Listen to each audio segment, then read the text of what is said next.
This man popped a blue pill, aiming to prove he still had it. Unexpectedly, just as a beauty stirred him up, his heart was targeted by a sniper rifle. A group of assassins swarmed in, each shot hitting a vital spot. This man, once a legendary top assassin, met a grim end at the hands of a rookie. The assassins quickly returned to report to Blut, but he was anxious. The strange rule of this assassin company was that all assassins could retire honorably at the age of 50. However, the unscrupulous Blut was unwilling to pay the high retirement pensions, hence the idea of eliminating these old employees. And now, what troubled Blut the most was Duncan, who was set to retire in 2 weeks. His retirement pension was as high as $8 million, but he was extremely difficult to deal with due to his extensive experience. His subordinates gave Blut a malicious idea: have Duncan execute an impossible mission. The contact person called Duncan, intending to brief him on the target's information, but every 10 seconds, Duncan would pull out his phone card and replace it with a new one before continuing the conversation. He had maintained this habit for 30 years, as it was the only way he wouldn't expose his location. Looking at the target's photo, Duncan quickly came up with an idea. Disguised as a repairman, he went to the hotel where the target was staying and deliberately made a huge noise. The fat man angrily came over to curse, which was exactly what Duncan wanted. Before the fat man could make a move, Duncan swung a hammer at him, then used a nail gun to pin his hands and didn't forget to nail his lower part as well. The fat man was nailed to the wall and couldn't move no matter how hard he tried. Duncan, however, lay on the ground and first dealt with several of the fat man's bodyguards.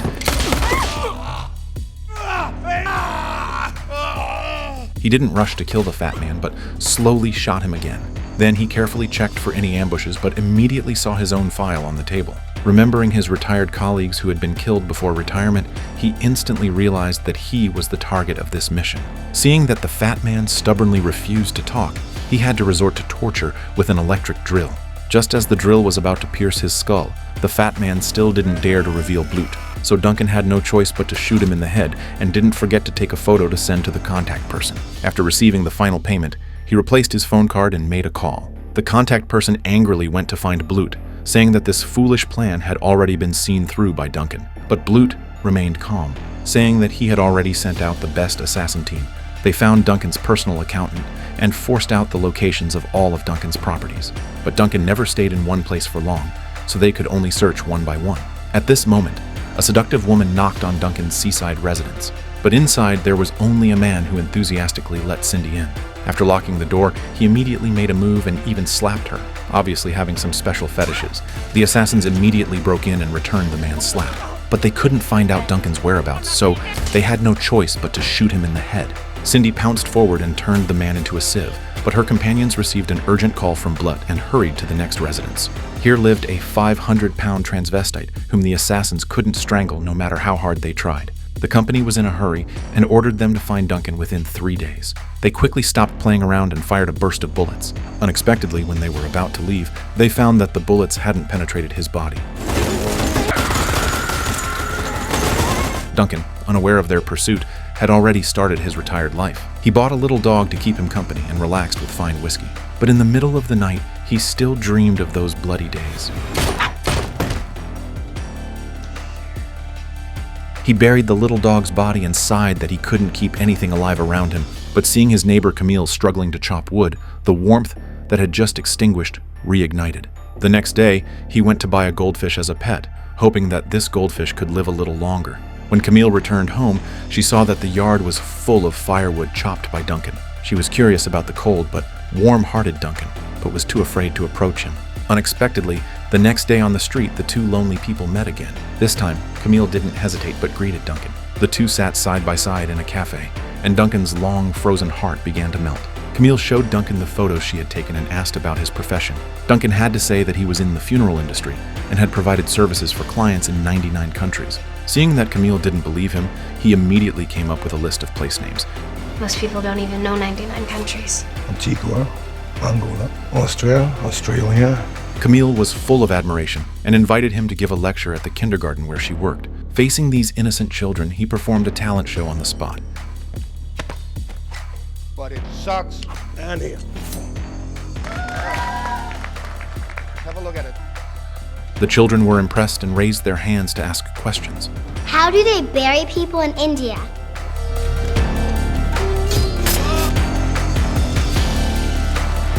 If the man dies first.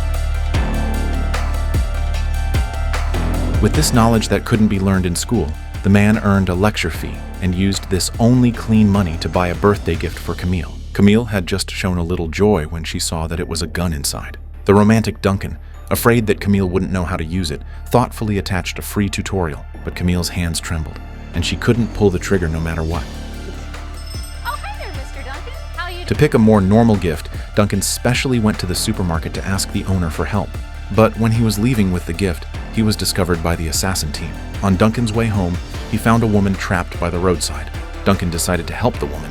The blizzard outside the cabin added a touch of ambiguity to the man and woman inside. The woman's words were extremely provocative, but she didn't know that Duncan's nickname was Cabin Warrior.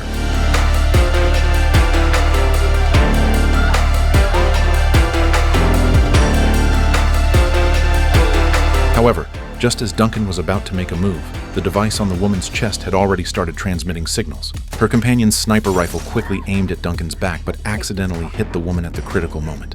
Duncan quickly drew his gun and fired back, and a burst of fire deterred them from approaching. But no matter where he hid, the woman would immediately report his position. Duncan had no choice but to pick up the axe and first deal with this talkative woman. By the time the assassins broke into the room, Duncan had already disappeared. The sniper outside suddenly realized that Duncan was standing behind him. The companions inside hurriedly asked, but the sniper no longer responded.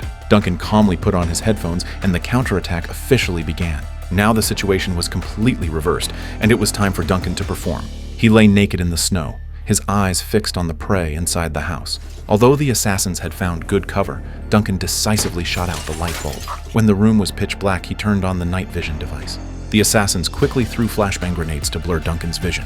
The female assassin kept talking to attract attention, while another assassin quietly moved behind Duncan. But after a burst of fire, Duncan showed no reaction. The next second, the male assassin's calf was shot through. Only then did he realize that Duncan had set a trap. He quickly jumped down and decisively shot him dead. Now there was only the female assassin left in the room. Duncan aimed the sniper rifle again, and with just one breath from the female assassin, Duncan accurately hit the target. He took a room card from the corpse's clothes and followed the clues to find the assassin's base. There was only a woman with unclear consciousness guarding the house. Duncan originally wanted to let her go, but she mumbled that the innocent Camille had been captured by the company. Duncan walked through the streets with a stern face to find a friend for help in a bar. Although the friend was too old to fight, he still helped to find out the location where Camille was imprisoned. Before leaving, he repeatedly reminded Duncan to be careful and tightly held Duncan's hand. This person had long been bought by blood, and thus poisoned Duncan with a potent toxin. When Duncan woke up again, he found himself hanging in a warehouse. Blut opened the torture box and deliberately showed Duncan Camille's miserable state.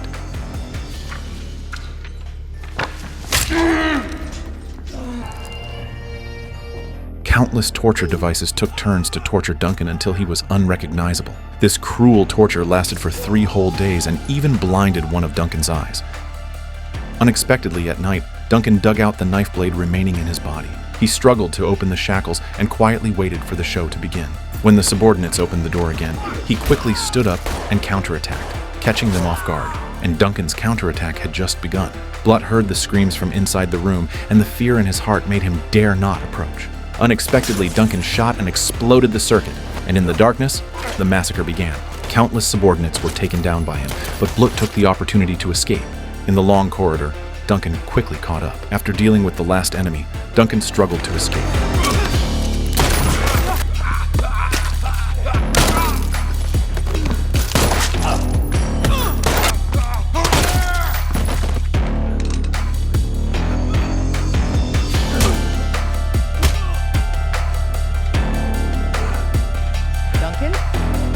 He found an old colleague and borrowed a phone to call the contact person.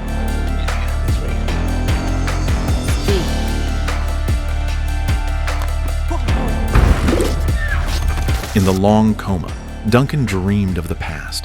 He had mistakenly killed an innocent family in a mission. When he realized his mistake, only a 7-year-old Camille was left. This was also the reason why Duncan spared no effort to save her. Although he was now covered in injuries, he still borrowed all the guns in the house. He went alone to the transaction site, unaware that Blut had sent all the assassins. This time, Duncan's call lasted for 47 seconds, thus exposing his location.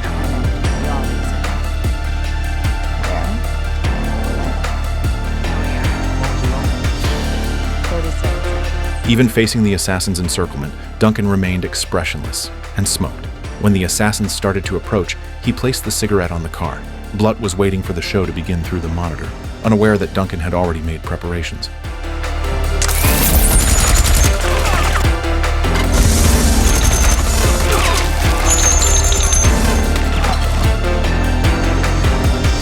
Duncan calmly picked up the cigarette butt, and everything was under his control.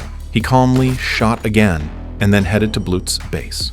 Blutt called the remaining bodyguards, but when he saw Duncan approaching, he was still panic-stricken.